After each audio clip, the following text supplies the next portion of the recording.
जय हिंद। आप सभी आर्मी वर्दी लवर्स का आपके अपने चैनल में एक बार फिर से स्वागत है। दोस्तों आज हम करने वाले हैं आर्मी अग्निवीर 2026 के लिए जीके जीएस के टॉप 30% का आज आपका टेस्ट होने वाला है। देखो हम सभी है आर्मी अग्निवीर 2026 के लिए तैयारी स्टार्ट कर रहे हैं। ये हमारी पहली क्लास है, तो इसमें हमें यह पता चलेगा कि अभी हमारी तैयारी का लेवल क्या है। जब आप टॉप 30 क्वेश्चंस लगा रहे होगे, बहुत अच्छे लेवल के क्वेश्चंस लगा रहे होगे जो आर्मी अग्निवीर में बार बार पूछे जाते हैं, तो आपको पता चलेगा कि अभी आपकी तैयारी का लेवल कितना है, अभी आपको और कितनी ज्यादा मेहनत करने की आवश्यकता है। तो आज वाले सभी क्वेश्चंस का आंसर सभी स्टूडेंट को करना है और लास्ट में कमेंट करके बताना है कि आपका स्कोर क्या रहा, जिससे आपको भी पता चल जाएगा कि अभी आपका शुरुआत में स्कोर क्या है और धीरे धीरे आने वाले समय में जो बेहतरीन क्लासेज मैं आपको करवाने वाला हूं उससे आपका स्कोर कितना बढ़ रहा है। तो ये आज वाला टेस्ट है, तो इसको टेस्ट की तरह ही रखेंगे, लेकिन आगे आने वाली हमारी हर क्लास में मैं आपको बहुत अच्छे से बहुत शानदार क्वेश्चन याद करवाने वाला हूं। ठीक है जी, तो आप बिना देरी के शुरुआत करते हैं। पहला क्वेश्चन आपकी स्क्रीन पर आ चुका है। आपको क्वेश्चंस को ध्यान से पढ़ना है, आंसर करने की कोशिश करनी है और काउंट करते हुए चलना है कि आपके कितने सही हो रहे हैं, आप कितने सही करते हो।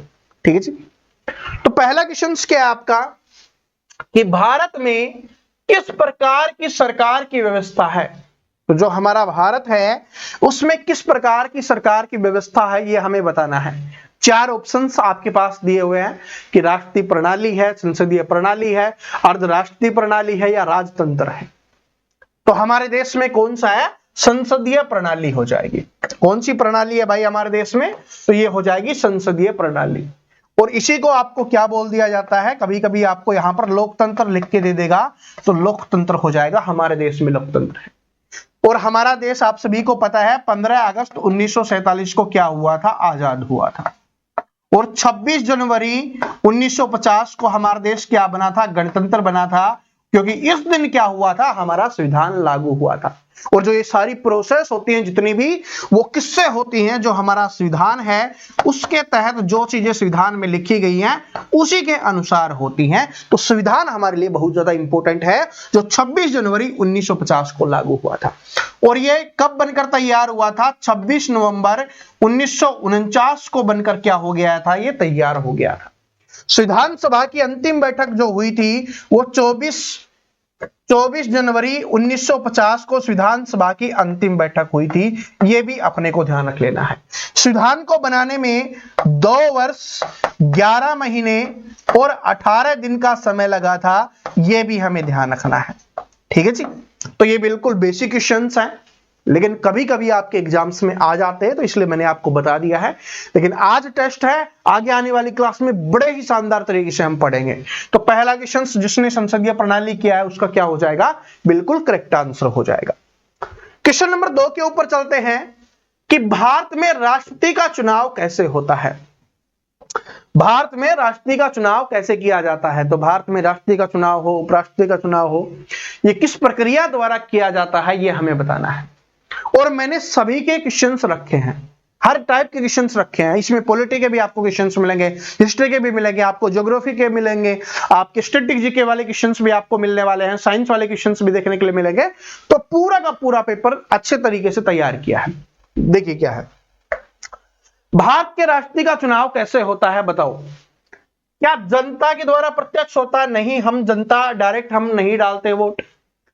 संसद के सदस्यों के द्वारा किया जाता है या एकल हस्तांतरीय मत के माध्यम से निर्वाचन मंडल के द्वारा किया जाता है कि जिसको हमने निर्वाचित करके भेजा है। ठीक है जी, जिसमें संसद हो गया और विधानसभाओं के जो सदस्य हो गए वो हो गए, या प्रधानमंत्री के द्वारा नियुक्ति की जाती है, ये भी हमें पता है, ये नहीं। अब इन दोनों में से आंसर करना है भाई। 2 क्वेश्चंस मैंने हटा दिए हैं केबीसी की तरह। जिस तरीके से केबीसी में 2 क्वेश्चंस हटा दिए जाते हैं ना 50-50, अब तो आंसर कर दो। तो इसका करेक्ट आंसर हो जाएगा कि निर्वाचन मंडल के द्वारा होता है। इसमें क्या होता है? संसद के सदस्य भी होते हैं और विधानसभा के सदस्य भी होते हैं। तो बात समझ में आ गई आपको? इस प्रकार से आपको करना है। ठीक है, तो ऑप्शन नंबर सी जिस भी स्टूडेंट ने किया है उसका क्या हो जाएगा? बिल्कुल करेक्ट आंसर हो जाएगा। और राष्ट्रपति की जगह उपराष्ट्रपति पूछे तो भी आपका यही रहने वाला है। आगे बढ़ते हैं कि भारत के प्रधानमंत्री की नियुक्ति कौन करता है। तो जो भारत के प्रधानमंत्री है उसकी नियुक्ति किसके द्वारा की जाती है? भारत के प्रधानमंत्री की नियुक्ति है वो किसके तहत की जाती है, किसके द्वारा की जाती है, ये आपको बताना है। तो भाई भारत के जो प्रधानमंत्री की नियुक्ति, सभी का आंसर आ गया होगा। तो अनुच्छेद 75 के तहत भारत के प्रधानमंत्री की जो नियुक्ति है वो भारत के राष्ट्रपति जी के द्वारा की जाती है, भारत के राष्ट्रपति जी के द्वारा। और जो राष्ट्रपति होता है वो देश का क्या होता है? प्रथम नागरिक होता है। क्या होता है भाई? प्रथम नागरिक होता है। ये अपने को ध्यान रख लेना है। पहला नागरिक कौन हो जाएगा? राष्ट्रपति हो जाएगा। ठीक है जी। सबसे शक्तिशाली कौन होता है? राष्ट्रपति होता है, सबसे ज्यादा शक्तियां। लेकिन जो पावर होती है वो किसके हाथ में होती है? प्रधानमंत्री के हाथ में होती है। सबसे जो बड़ा पद आप बोल सकते हो कि सबसे बड़ा पद कौन सा है? सबसे बड़ा पद कौन सा है? वो राष्ट्रपति का है। लेकिन जो शक्तियां हैं वो सबसे ज्यादा किसके पास होती है? वो प्रधानमंत्री के पास होती है। ठीक है जी। तो आप सभी अभी देखते होंगे कि राष्ट्रपति के बारे में आप कम ही सुनते होंगे, ठीक है, लेकिन प्रधानमंत्री के बारे में बहुत ज्यादा सुनते होंगे। तो वही चीज यहां पर बताई गई है। आगे बढ़ते हैं, क्वेश्चन नंबर 4 के ऊपर चलते हैं कि राज्यसभा के लिए राष्ट्रपति द्वारा कितने सदस्यों को मनोनीत किया जाता है? तो आंसर करने की कोशिश कीजिए कि राज्यसभा के लिए राष्ट्रपति द्वारा कितने सदस्य मनोनीत किए जाते हैं। ये बार बार रिपीट होने वाला क्वेश्चन है। जो कला और संस्कृति से, साहित्य से, जो समाज से भी होते हैं उनको मनोनीत किया जाता है। बताइए कितने सदस्य हैं भाई? उनकी संख्या कितनी हो जाएगी? तो उनकी संख्या कितनी हो जाएगी? 12 हो जाएगी, 12 हो जाएगी। कितने सदस्य मनोनीत किए जाते हैं राज्यसभा के लिए राष्ट्रपति द्वारा? 12 सदस्य। राज्यसभा आया है, यह राज्यसभा सबसे अलग है। बाकी सभी में कार्यकाल 5 वर्ष का होता है, लेकिन राज्यसभा में जो कार्यकाल होता है वो 6 वर्ष का होता है। ये अपने को ध्यान रख लेना है। ठीक है जी। तो राज्यसभा का कार्यकाल कितने वर्ष का होता है? 6 वर्ष का होता है। हर 2 साल में 1/3 सदस्य है वो रिटायर होते रहते हैं, नए बनते रहते हैं। और इसी के साथ ये भी याद रख लेना, जो बहुत बार एग्जाम्स में आया हुआ है, कि राज्यसभा को कभी भंग नहीं किया जा सकता, भंग नहीं किया जा सकता। ठीक है जी। तो एग्जाम्स में ऐसे पूछता है कौन सा ऐसा सदन है जिसको भंग नहीं किया जा सकता, या जो भंग नहीं होता, तो वो कौन सा हो जाएगा? राज्यसभा हो जाएगा। ये बहुत बार एग्जाम में आया हुआ क्वेश्चन है। क्वेश्चन नंबर 5 है आपका कि भारतीय संविधान का कौन सा अनुच्छेद अस्पृश्यता के उन्मूलन से संबंधित है? बहुत इंपॉर्टेंट। बहुत बार मैंने ये क्वेश्चन आप सभी को रिपीट करवाया है, याद करवाया है कि कौन सा अनुच्छेद है जो अस्पृश्यता के उन्मूलन से संबंधित है, यानी कि जो आपका छुआछूत है ना, उससे संबंधित है। आपको बताना है, अनटचेबिलिटी से संबंधित है। तो ये कौन सा हो जाएगा? अनुच्छेद नंबर 17 हो जाएगा। टेंशन मत लीजिए, सारी चीजें बहुत अच्छे से याद करवा दूंगा। अभी आपका टेस्ट चल रहा है कि कितने आपको याद है, साथ में याद भी होते जा रहे हैं। भाई जो क्वेश्चंस आपको याद हैं तो आपको पता चल रहा है कि भाई आपकी कितनी तैयारी है। लास्ट में आपको कमेंट करके बताना है। और जो क्वेश्चंस आपको याद नहीं है, सारे के सारे अच्छे लेवल के क्वेश्चंस, इंपॉर्टेंट क्वेश्चंस मैं आपके लिए लेके आया हूं, तो ये सारे के सारे आपको क्या हो रहे हैं भाई? याद हो रहे हैं। जिससे क्या होगा, एग्जाम में आएंगे तो आप आराम से कर लोगे। चलो आगे बढ़ते हैं। अब इतिहास के ऊपर आ गए हैं। पॉलिटी के 5 क्वेश्चंस रखे थे, अब इतिहास के ऊपर बढ़ते हैं। हड़प्पा सभ्यता की खोज किसने की थी? हड़प्पा सभ्यता की खोज किसने की थी? और आप सभी को पता है कि हड़प्पा सभ्यता से आपके एग्जाम्स में हमेशा क्वेश्चंस आते हैं।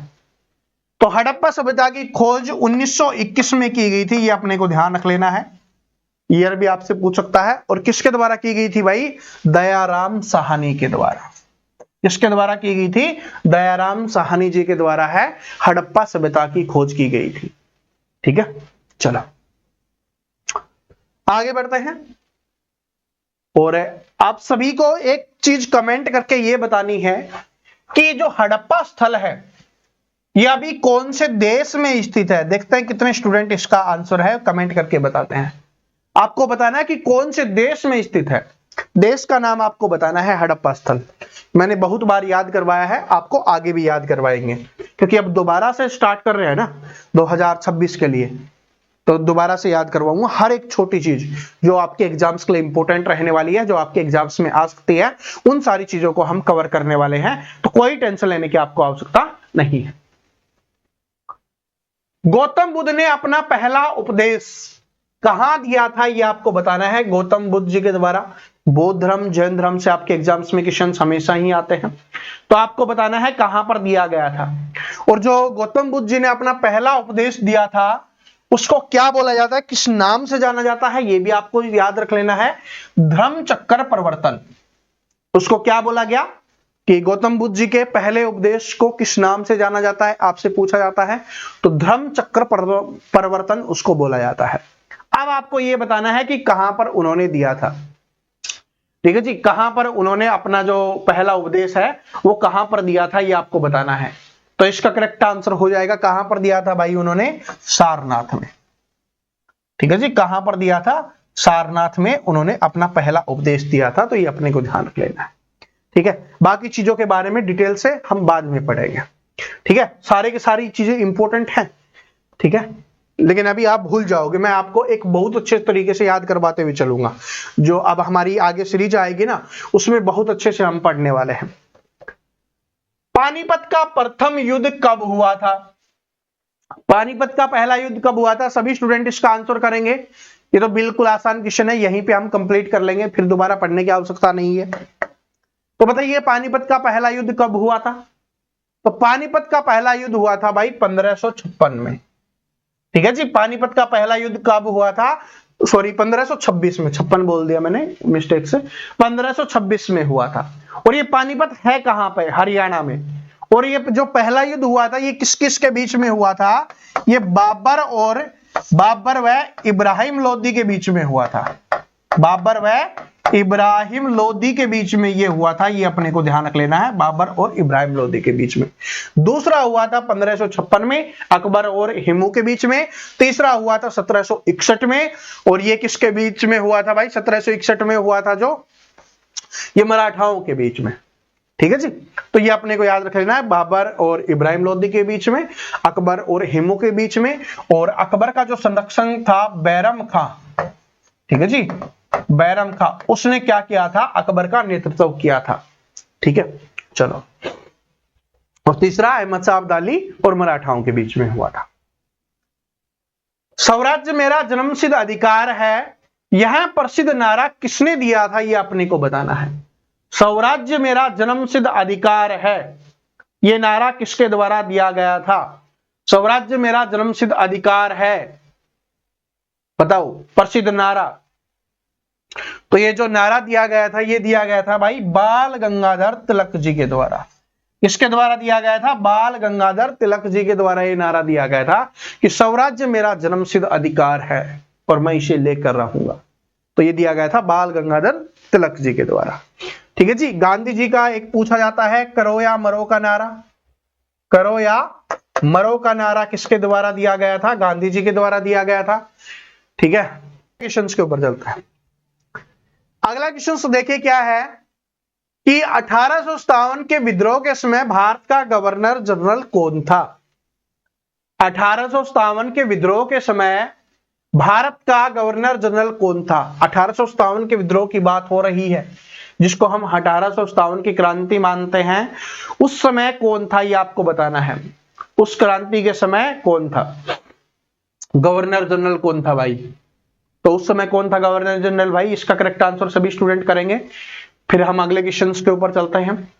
ठीक है जी, आंसर करें सभी स्टूडेंट। 1857 के समय कोशिश कीजिए, थोड़ा याद करने की कोशिश करेंगे तो याद आ जाएगा अपने आप। तो क्या हो जाएगा, लॉर्ड कैनिंग हो जाएगा। कौन हो जाएगा भाई, लॉर्ड कैनिंग था। कौन था, लॉर्ड कैनिंग। चलो, क्षेत्रफल की दृष्टि से भारत का विश्व में कौन सा स्थान है। क्षेत्रफल की दृष्टि से आपको बताना है कि भारत का विश्व में कौन सा स्थान है। क्षेत्रफल की दृष्टि से कौन सा स्थान है भाई, तो क्षेत्रफल की दृष्टि से भारत का कौन सा स्थान है, तो क्षेत्रफल की दृष्टि से हो जाएगा भाई 7वां स्थान। लेकिन आप सभी कमेंट करके एक बात बताओगे कि जनसंख्या की दृष्टि से, अगर आपसे एग्जाम्स में क्वेश्चंस पूछ ले कि जनसंख्या की दृष्टि से भारत का कौन सा स्थान है, तो वो आप सभी स्टूडेंट कमेंट करके बताएंगे कि जनसंख्या की दृष्टि से कौन सा स्थान हो जाएगा। आगे बढ़ते हैं कि कर्क रेखा भारत के कितने राज्यों से होकर गुजरती है। ये इंपॉर्टेंट क्वेश्चन है। जिसने इसका आंसर किया है इसका मतलब वो अच्छे से पढ़ रहा है, थोड़ा सा अच्छे से पढ़ रहा है, बस तो उसको थोड़ी सी ज्यादा मेहनत करनी है, फिर आप वो आराम से कर ले जाएगा। तो सबसे पहले देखो कर्क रेखा है ना, वो कौन कौन से राज्य से होकर गुजरती है, काउंट करते हुए चलना। अभी आंसर तो आप सभी का आ गया होगा, फिर आपको पता चल जाएगा कि आपका ठीक है या गलत है। गुजरात हो गया, गुजरात से होते हुए राजस्थान, राजस्थान से मध्य प्रदेश, मध्य प्रदेश से छत्तीसगढ़, छत्तीसगढ़ से झारखंड, झारखंड से पश्चिम बंगाल, पश्चिम बंगाल से त्रिपुरा, और त्रिपुरा से होती हुई मिजोरम चली जाती है और वहां से गुजर जाती है। अब देख लो, काउंट कर लो कितने राज्य हो गए। तो भारत के कितने राज्यों से वो गुजर रही होती है, तो भारत के 8 राज्यों से गुजर रही होती है। ठीक है जी, 8 राज्यों से गुजर रही होती है। गुजरात से प्रवेश करके राजस्थान में जाती है, फिर मध्य प्रदेश से होते हुए झारखंड, पश्चिम बंगाल, इस प्रकार से आपका त्रिपुरा, मिजोरम से बाहर निकल जाती है हमारे देश से। ठीक है जी, चलो आगे बढ़ते हैं। किस ग्रह को लाल ग्रह के नाम से जाना जाता है। जैसे हमारा मैप है ना, मानचित्र आपने देखा होगा, उससे ऐसे गुजर रही होती है, यहां से गुजरात, राजस्थान होते हुए। ठीक है, तो किस ग्रह को लाल ग्रह के नाम से जाना जाता है। आपको पता है सोलर सिस्टम से आपके एग्जाम्स में क्वेश्चंस आते हैं, तो कौन से ग्रह को लाल ग्रह के नाम से जाना जाता है, बताइए बताइए कौन से ग्रह को लाल ग्रह के नाम से जाना जाता है। ये तो सभी को पता होगा, मंगल ग्रह को, मंगल ग्रह है उसको लाल ग्रह के नाम से जाना जाता है, रेड प्लेनेट के नाम से जाना जाता है। विश्व की सबसे लंबी स्थल सीमा किन 2 देशों के बीच में है। ये इंपॉर्टेंट क्वेश्चन है, ये है बहुत अच्छा क्वेश्चन, इसमें थोड़ा सा दिमाग लगाइए। विश्व की सबसे लंबी स्थल सीमा किन 2 देशों के बीच में है, बताइए सभी स्टूडेंट, कौन से 2 देशों के बीच में है और कौन सी सीमा की बात कर रहा है, इसको भी आपको ध्यान से पढ़ना है। स्थलीय सीमा की बात कर रहा है, स्थल की, जमीनी सीमा। तो कुछ किसकी है बताओ, किसकी हो जाएगी भाई, आंसर कीजिए, थोड़ा सा आंसर कीजिए। जो सबसे लंबी सीमा मिलती है स्थलीय सीमा, तो यूएसए और कनाडा की हो जाएगी, अमेरिका और कनाडा की हो जाएगी। किसकी, अमेरिका और कनाडा। ठीक है जी, चलो। भारत का एकमात्र सक्रिय ज्वालामुखी कहां पर स्थित है। भारत का एकमात्र सक्रिय ज्वालामुखी, यानी कि जो ज्वालामुखी जो सक्रिय है, जिसमें कभी भी अभी भी ज्वाला निकलती रहती है। ठीक है जी, तो बताइए, शांत ज्वालामुखी वो होता है जिसमें ज्वाला निकलना बंद हो जाती है, वो शांत हो जाता है, वो आपको बताना है। तो बताइए कहां पर है, तो भाई ये अपने बैरन द्वीप, अंडमान निकोबार द्वीप समूह में हो जाएगा। ऑप्शन नंबर ए जिसने भी किया है उसका बिल्कुल करेक्ट आंसर हो जाएगा। आगे बढ़ते हैं कि मानव रक्त में ऑक्सीजन का वहन करने वाला वर्णक कौन सा होता है। देखो आप सभी को पता है ना कि साइंस भी आपके एग्जाम्स में आने वाली है, तो जीके और साइंस दोनों इसमें हमने लेके रखा है। चलो, और स्टैटिक जीके के भी आगे क्वेश्चंस आपको देखने के लिए मिलने वाले हैं। मानव रक्त में ऑक्सीजन का वहन करने वाला वर्णक कौन सा है। मानव रक्त में ऑक्सीजन का वहन, यानी कि जो हमारा मानव रक्त है, ब्लड है, उसके अंदर जो ऑक्सीजन जा रही होती है वो किसके द्वारा वहन होती है, ये आपको बताना है। उसके पीछे कौन काम करता है। तो पौधों में जिस प्रकार से क्लोरोफिल काम करता है, वैसे ही हमारे लिए कौन सा काम करता है, हीमोग्लोबिन। ठीक है जी, हीमोग्लोबिन। विटामिन B1 की कमी से कौन सा रोग हो जाता है, विटामिन B1 की कमी से। ठीक है जी, विटामिन B1 की कमी से, थोड़ा सा पढ़ो तो पता चल जाएगा। तो विटामिन B1 की कमी से, और विटामिन B1 का नाम क्या है भाई, यहां पर दिया भी हुआ है, थायमीन नाम हो जाएगा। ठीक है जी, रासायनिक नाम भी आपको सारे याद रख लेने हैं। तो बताइए B1 की कमी से कौन सा रोग हो जाता है।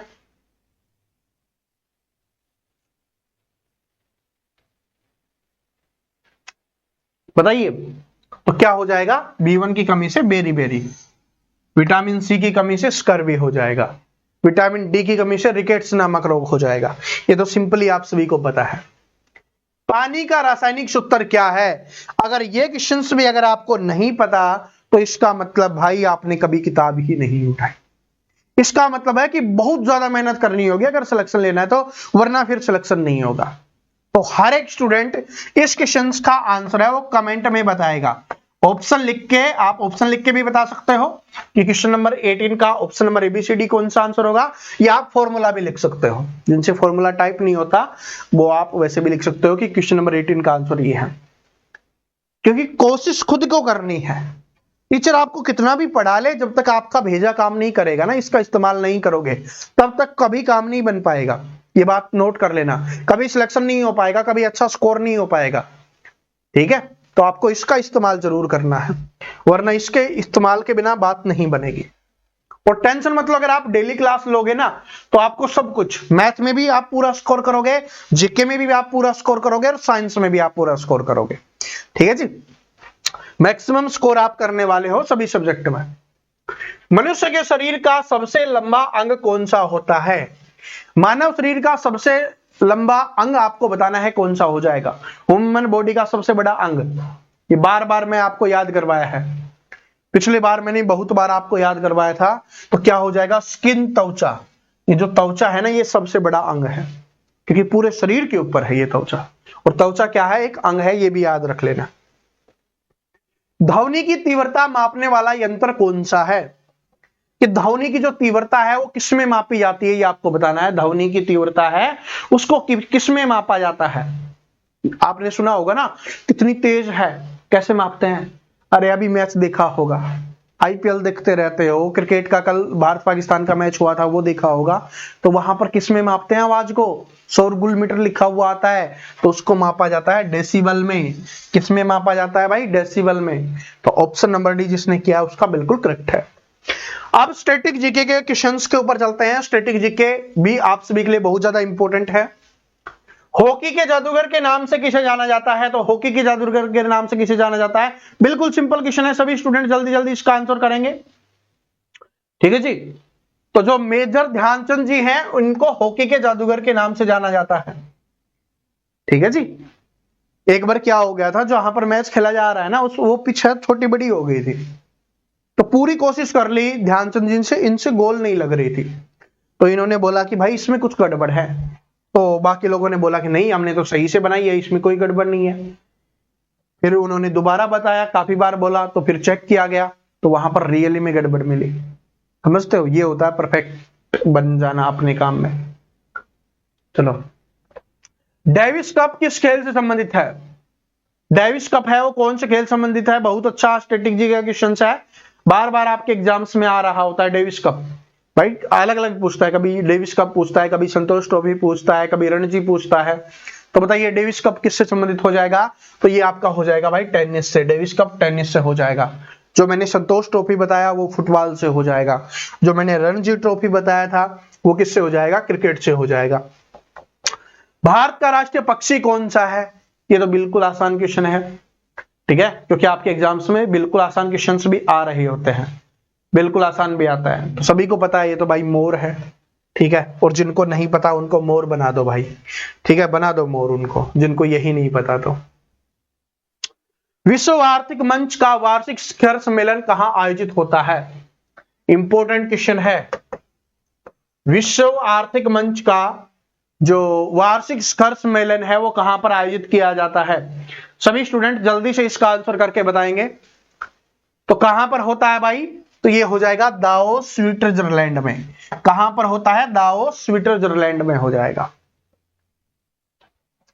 आगे है फुटबॉल विश्व कप 2026, पुरुष की मेजबानी कौन सा देश करेगा? करंट अफेयर, करंट अफेयर का क्वेश्चन है, आएगा एग्जाम्स में। वही क्वेश्चन रखा है जो आपके एग्जाम्स में आएगा। बताइए, सभी स्टूडेंट इसका आंसर करेंगे। सभी स्टूडेंट इस क्वेश्चन का आंसर करेंगे भाई, कहां पर होने वाला है फुटबॉल विश्व कप 2026 का आयोजन? तो ये कहां पर होने वाला है? ये अमेरिका, कनाडा और मेक्सिको तीनों मिलकर इसका करने वाले हैं। ठीक है जी, अमेरिका, कनाडा और मेक्सिको। और अभी तो हमने देखा था कि अमेरिका और कनाडा है सबसे ज्यादा स्थलीय सीमा साझा करते हैं। आगा खा कप है, आगा खान कप है, या आगा खा कप भी इसको लिख देते हैं। तो आगा खान कप है वो कौन से खेल से संबंधित है? वही सारे के सारे कप याद कर लेना, यहां से आपके एग्जाम्स में एक क्वेश्चन आ जाता है। बताइए कौन से खेल संबंधित हो जाएगा, बताइए भाई किससे है? तो ये किससे हो जाएगा? ये हो जाएगा हॉकी से, हॉकी के जादूगर ध्यानचंद जी। तो किससे संबंधित हो जाएगा? ये हॉकी से संबंधित हो जाएगा।